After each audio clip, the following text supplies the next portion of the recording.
Hello everyone. Today I'm going to share with you how I like to use decorative stitches on my seam binding.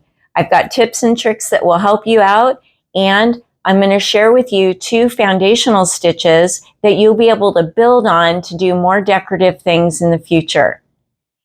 So let's get started. To prepare your project for big stitching on your seam binding, you first want to attach your seam binding to the back of your project. Just as I've done here, you can see the stitch line, and you want to press your seam binding to the front, trying to cover up the stitching line from where you stitch the seam binding onto the project. You can see that I've added some clips here, and this just helps keep everything lined up. And I will move these clips down and around as I do my stitching. I like to use a Shiseido needle. This has a large eye, it's a very sturdy needle, and I'm using an 8-weight pearl cotton. This is a multi-dyed thread from Valdani Threads. The color is M78. Before I start stitching though, I like to protect my fingers. I have found that this little silicone thimble on my thumb helps with gripping, and this leather needle that has a little bit of a pad in it helps protect my finger. And that way I can push this needle through very easily and not worry about a needle strike on my fingertip. We'll start by using about 24 inches or 2 feet of thread. You don't want your thread to be too long so that you can prevent it from tangling. And I have knotted my thread, and I'm burying my thread in underneath the seam binding, just like that. We'll roll our binding back over and come up through the binding, and we have started attaching now. In this demonstration, I'm just showing you a basic running stitch. When you come down through your binding, you want to grab just a little bit of the surface of your quilt top. This way we don't end up with any stitches on the back side of our binding. I'm taking around a quarter of an inch running stitch. They don't all have to be perfect. This technique is to create an artisan quality to your piece, and so you want it to look a little bit handmade.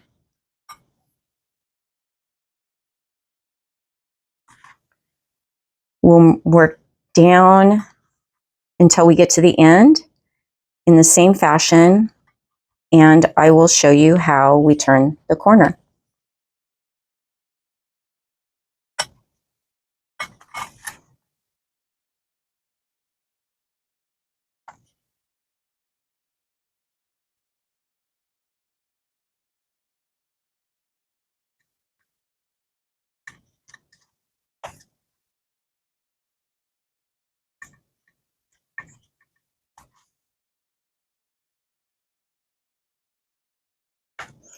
Now that we're at the corner, you want to think about where this mitered fold is.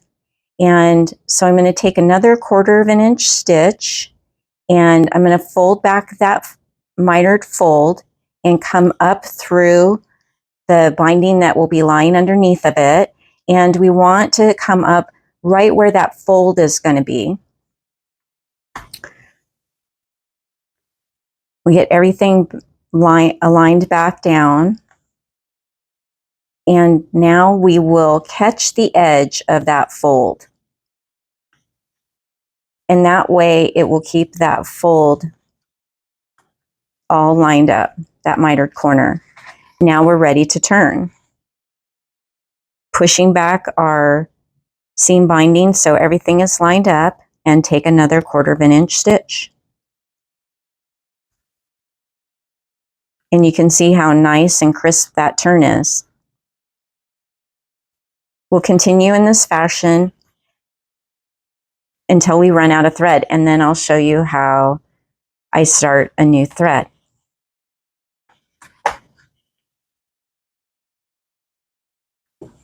I've come to the end of my thread. So I've come down through the binding and then taken a little stitch in the seam binding underneath and knotted my thread. And then I like to weave my tails into the seam binding, just so that they don't run the risk of poking out at a later time. I don't have that far to go, so I'm not going to take as much thread off of my spool.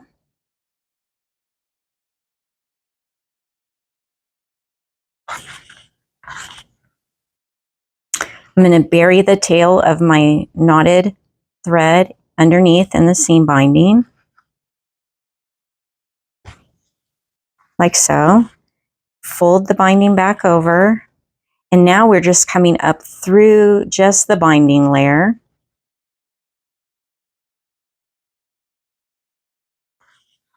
And we'll continue on our way.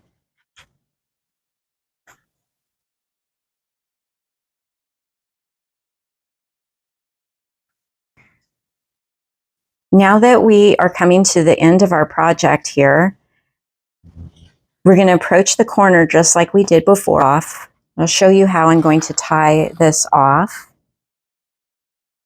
So bring your needle down and grab a hold of your quilt top, and you want to be working in the seam allowance here underneath the binding so that you can bury your final knot and your thread for your project. So we'll create a knot. I'm going to double knot it so we don't run risk of it pulling through. Pull everything over the top of that knot again, and then grabbing underneath the seam binding and running through that seam allowance, we're going to bury the tail and trim off our thread. Now that we've finished our running stitch, you can see that it's very simple in design. It has a minimalist quality to it, very artisan and handmade. I hope this is a stitch that you'll try on some of your projects. So we're all set up to try another stitch. This is going to be a varying stitch, very simple, very beginner friendly. I'm going to be using an over dyed thread from Baldani, all hand dyed. This is an 0153 8-weight pearl cotton. We'll take about 24 inches so that our thread doesn't get tangled. And thread our Shiseido needle. Give it a good knot. Get our protection on for our hands and our fingers. So we've got our thimbles on. So to start this stitch, we have buried our tail underneath the seam binding and along in the seam allowance.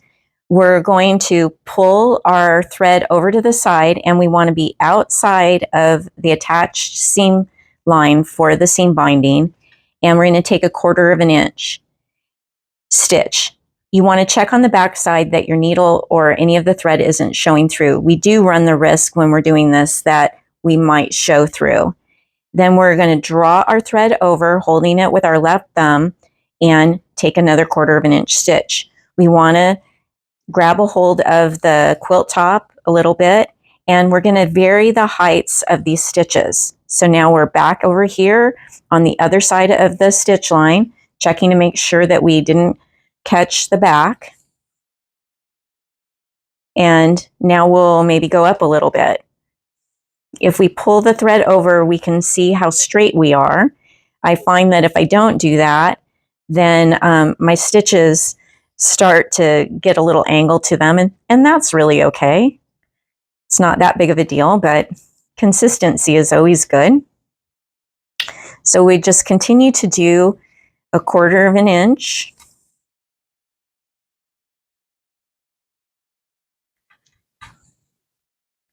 And you can vary the widths of those. They don't all have to be perfect. This is supposed to look hand sewn. Again, very beginner friendly and a stitch that you can build on. You can add other stitches to this if you want to level it up a little bit.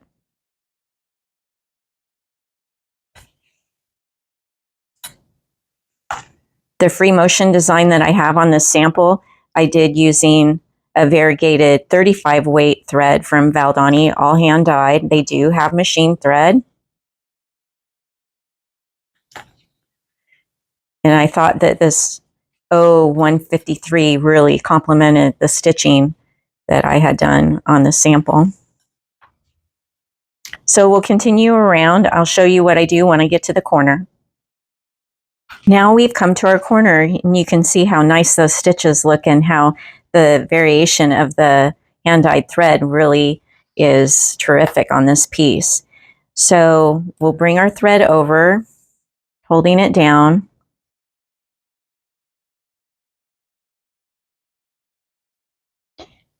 And you want to grab the fold of your mitered corner. And this way it gets stitched down at the same time. I'm going to go ahead and grab the corner of that mitered fold and then come back up.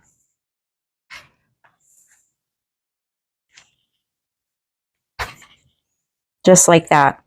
So we have a little mitered stitch there. And then we'll come back down on the outside of that stitch line from the binding, take a 1/4 of an inch stitch,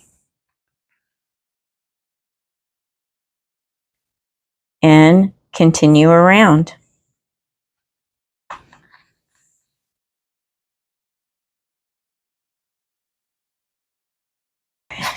So now that we've gotten to the end, I have come up through my mitered corner just as I did before. I folded it back. I have brought my needle through at the corner, and I'm coming up underneath that mitered corner just like that, so that we can hold that corner down, and we'll tie off. We can try to get it, you can see how I've got it underneath that mitered corner to do the knot. Do a couple of knots. Wiggle that thread so that we can see it, and then bury our tail, just like we did on the previous stitch.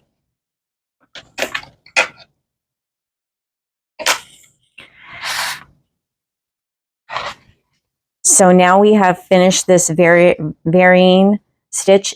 It's almost like a ladder in some ways. I really like how the hand-dyed thread really gets shown off and it creates an ombre effect. Again, this is just a foundational stitch that we'll build on as your skills and your ambition to try new stitches increases. So I hope you like this tutorial and that you'll give it a try. In this video, we're going to build on the 2 previous stitches that we did, the running stitch and then that varying bar stitch that we did. And we're going to create a crisscross stitch. I'm going to start by preparing my hands. I have a knotted variegated thread. This is P8. This is an 8-weight pearl cotton hand dyed by Valdani. We'll attach our clips to hold our seam binding in place.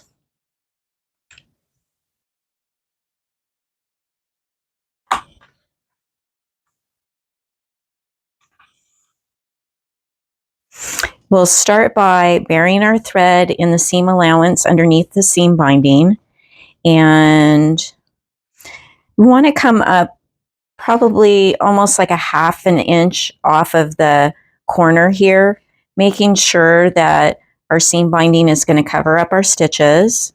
So we'll bury our tail of our thread, and we're going to be creating a cross or an X. So we're going to come across at an angle, and using the technique that we did before with the varying stitch, we want to line up where our needle comes out at about where we started with the previous stitch. So you can see that we have this diagonal angle. And then we're going to come over here and come down And again, we want to try to line up with where the thread is coming out on the other side of the seam binding. Now we're going to go past this stitch, and we want to come up about a 1/2 inch ahead of it. Again, we want to make sure that we've got the seam binding covering our stitch line, and we just created an X and nothing showing through on the back. So now that we've got it started, it's much easier. We just come down to where that thread was coming out from the previous stitch and lining up with where our thread is coming out, and then coming across to the beginning of that stitch and moving up about a 1/2 inch. Doesn't have to be perfect. I know I've said it before, and I really do mean it.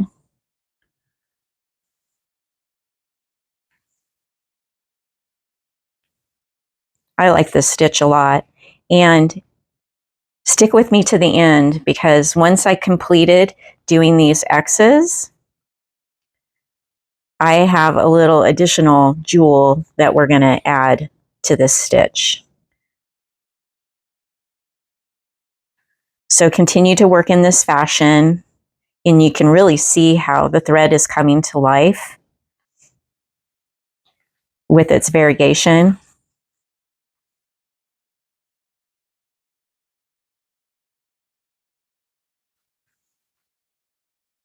The thread that I've used for the decorative stitching on this sample is also a variegated thread from Valdani, and this is a 50 weight, so it's not as pronounced as the 35 weight, a little bit more delicate in nature.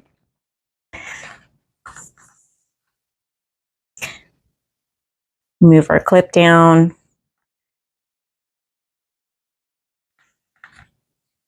And I'll continue down until I get to the corner, and I'll show you how I handle the corner with this X. So now we're down to our corner, and I have my thread coming up right here in where the mitered corner is going to be. I'm going to come across at an angle like we've been doing before, and we're going to come up right where that folded mitered edge is. Get that tucked back down in there. We'll grab a hold of that fold so that we can hold that down. We'll come over to this stitch here in the corner and come up just like we were doing before, about a 1/2 inch.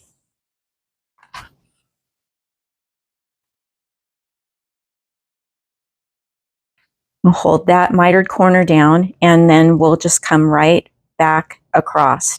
Now, rather than coming up here, we're going to come up over here. So we'll turn our needle and work our needle around underneath the seam binding.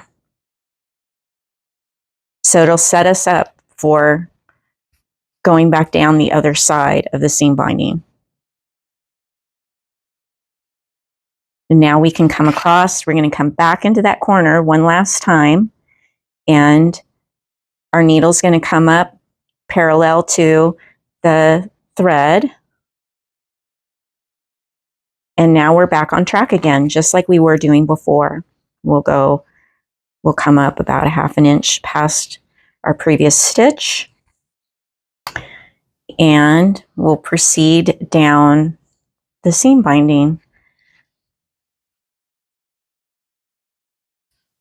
until we get to the next corner, and we'll do it again.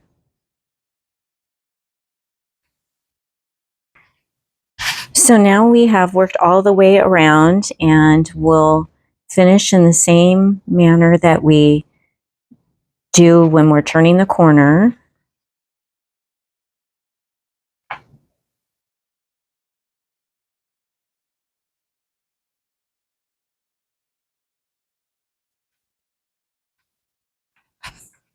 Grabbing that mitered edge.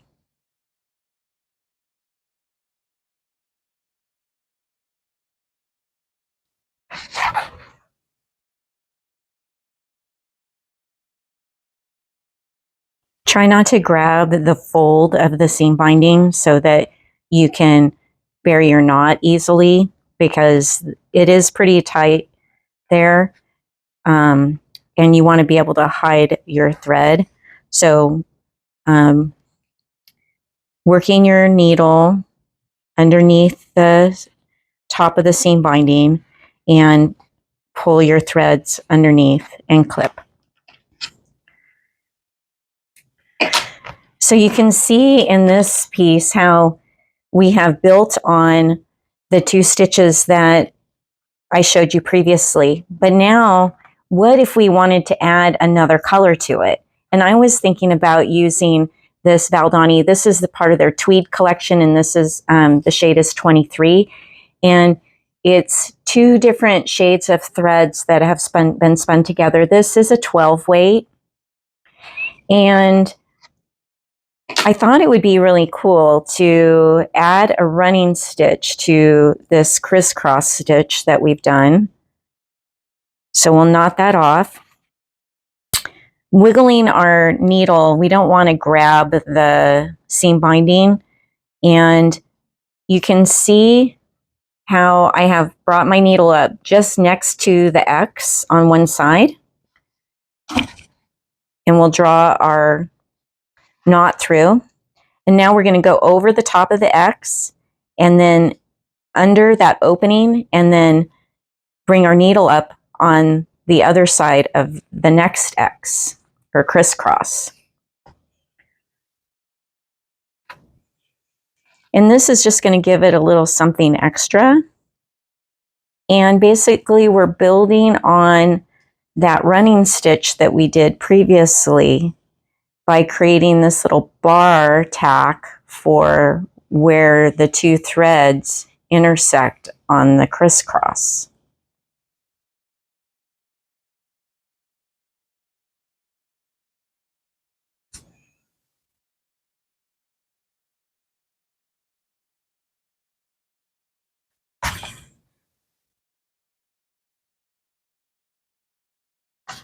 Isn't that neat? So I'm going to work around the rest of the piece and I'll show you when I'm finished.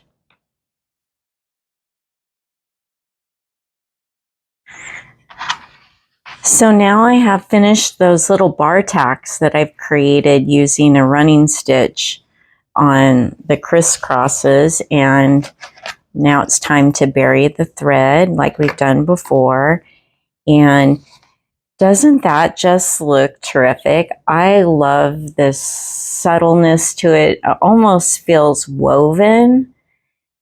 And so now you can see how we've taken the 2 previous stitches that we've done and we've combined them together in this crisscross effect, and then adding the running stitch with a different color thread. And I think this is just terrific, and I'm hoping that you'll give it a go. This is a little bit more intense in that it'll take you a little longer to stitch out, but once you get going, get yourself a cup of coffee, sit down with a book on tape or a podcast, you'll be done before you know it. So until we meet again, happy stitching.